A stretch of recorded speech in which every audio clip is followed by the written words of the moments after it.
नमस्कार बंधुरा आमी आबारो हाजिर हो गेছি नतून आरेकटी रेसिपि निये। आज के आमी आटा दिए खूब कम तेले तैरी एकटी दारुण नास्ता रेसिपि आपनादेर साथे शेयर करब।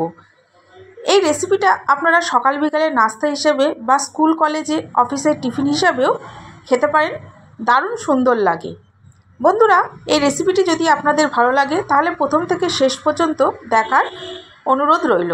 আর বন্ধুরা ভিডিওটি দেখা শুরু করার আগে অবশ্যই একটা লাইক দিয়ে দেবেন। তাহলে চলুন বন্ধুরা ঝটপট শুরু করি আজকের রেসিপি। এই নাস্তাটা করার জন্য প্রথমে আমি 200 গ্রাম পরিমাণ আটা নিয়েছি। এবার এর মধ্যে দিয়ে দিচ্ছি লবণ, চিনি আর 2 চামচ রান্নার তেল। তেলটাকে আমি এখানে ময়াম হিসেবে ব্যবহার করছি। এবার আটার সাথে এইগুলোকে খুব ভালোভাবে মিশিয়ে নিতে হবে। বন্ধুরা এই নাস্তা রেসিপিটি আপনারা আটার বদলে ময়দা দিয়েও করে নিতে পারেন। আর আপনারা যদি ভাবেন আর একটু বেশি পরিমাণে করবেন তাহলে আটার পরিমাণটা একটু বাড়িয়ে নেবেন। দেখুন বন্ধুরা আমি খুব ভালোভাবে ময়াম করে নিচ্ছি।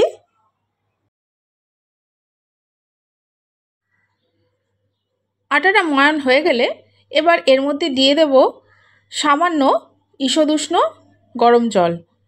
অল্প অল্প করে জল দিয়ে আমি একটা ডো তৈরি করে নেব। ঠিক লুচি পরোটার মতো যেরকম ডো করতে হয় ঠিক সেরকমই করে নেব। আজকে আমার ভিডিওটি দেখতে যদি কোনো নতুন বন্ধু এসে থাকেন তাহলে অবশ্যই আমার চ্যানেলটিকে সাবস্ক্রাইব করে দেবেন। পাশে থাকা বেল বাটনের অল অপশনে প্রেস করে দেবেন যাতে আমার ভিডিওটি আপলোড হওয়া মাত্রই সবার প্রথমে আপনাদের সামনে পৌঁছে যায়।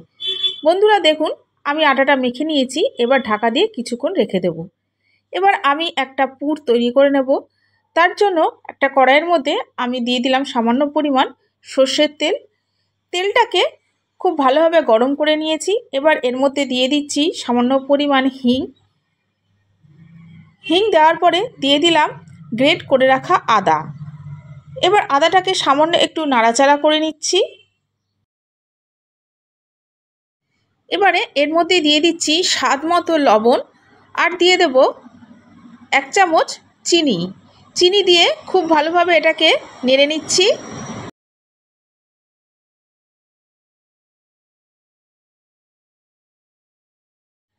আদাটা কয়েক মিনিট ধরে নাড়াচাড়া করার পরে এর মধ্যে আমি দিয়ে দেব 200 গ্রাম ছাতু।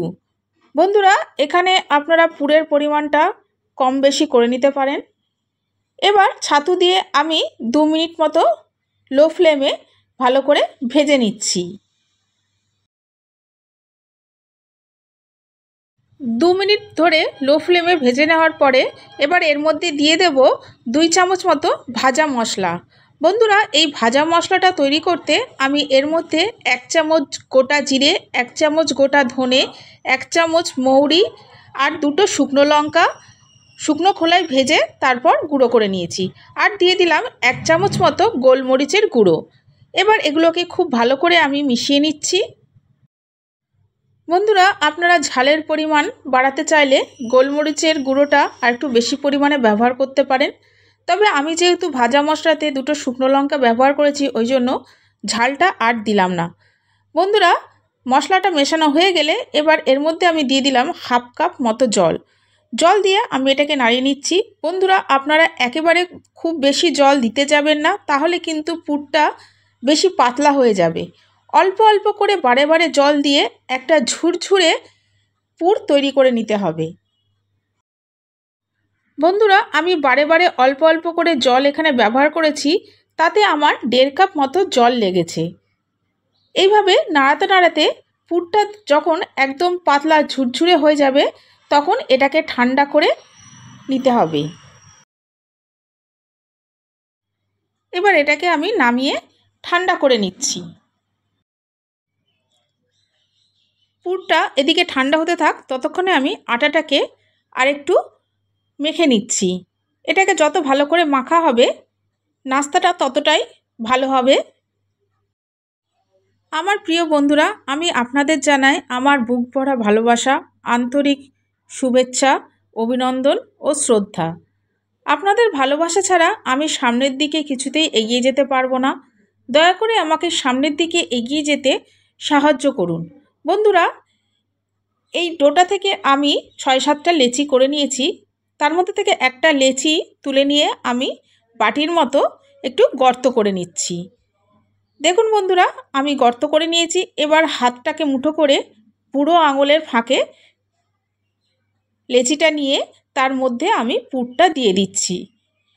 দেখুন বন্ধুরা, এবার হাত দিয়ে আস্তে আস্তে করে চেপে চেপে আমি এটাকে ভেতর দিকে ঢুকিয়ে দিচ্ছি। আশা করি আপনারা দেখে বুঝতে পারছেন আমি কিভাবে করছি। বন্ধুরা, এইভাবে যদি করেন তাহলে কোনোভাবেই পুর বেরোনোর সম্ভাবনা থাকবে না। ভালো করে দেখে নিন আমি কি করে করছি।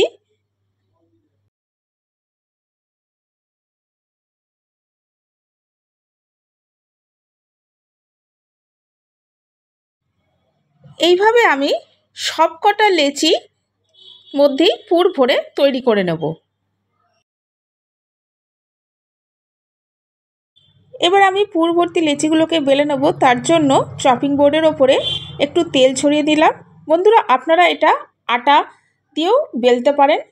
এবারে যেই দিকটা আমার মুখটা বন্ধ করা আছে সেই দিকটা তলায় রেখে আমি হাত দিয়ে আস্তে আস্তে চেপে চেপে বড় করে নেব। বন্ধুরা, আপনারা এই অবস্থাতেও এটাকে সেঁকে নিতে পারেন বা সামান্য তেল দিয়ে ভেজে নিতে পারেন।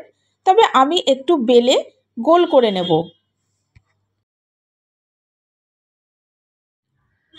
বন্ধুরা, এই নাস্তার রেসিপিটি আপনাদের কেমন লাগলো সেটা অবশ্যই কমেন্টস বক্সে কমেন্টস করে জানাবেন।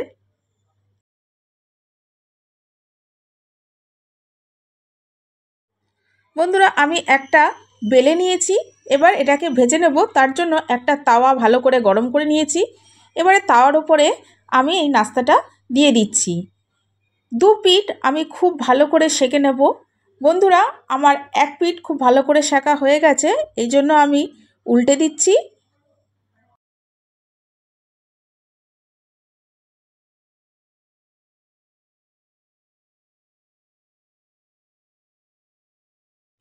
বন্ধুরা, আমার দু পিঠ খুব ভালো করে সেঁকা হয়ে গেছে। এবার সামান্য তেল দিয়ে ভেজে নেব।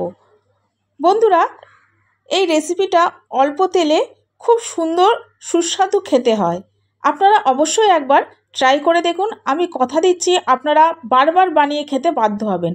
দেখুন এই নাস্তাটা কি সুন্দর ফুলে যাচ্ছে। স্প্যাচুলা দিয়ে আমি অল্প অল্প চাপ দিচ্ছি আর ফুলে বলের মতো হয়ে যাচ্ছে।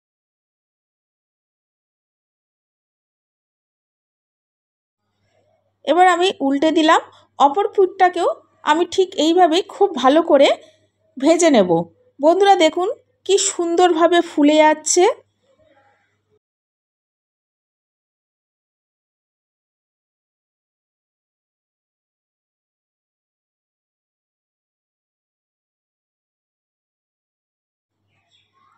বন্ধুরা, আমার একটা নাস্তা ভাজা হয়ে গেছে। এইভাবে আমি সবকটা নাস্তাই ভেজে নেব। আমি এবার তুলে নিচ্ছি। এবার বন্ধুরা, আমি আপনাদের একটা নাস্তা ছিঁড়ে দেখাচ্ছি। ভেতরটা কি সুন্দর পুরে ঠাসা। তাহলে বন্ধুরা, আজ আসি। আবার দেখা হবে নেক্সট এপিসোডে নতুন কোনো রেসিপির সাথে। ততক্ষণ ভালো থাকবেন, সুস্থ থাকবেন।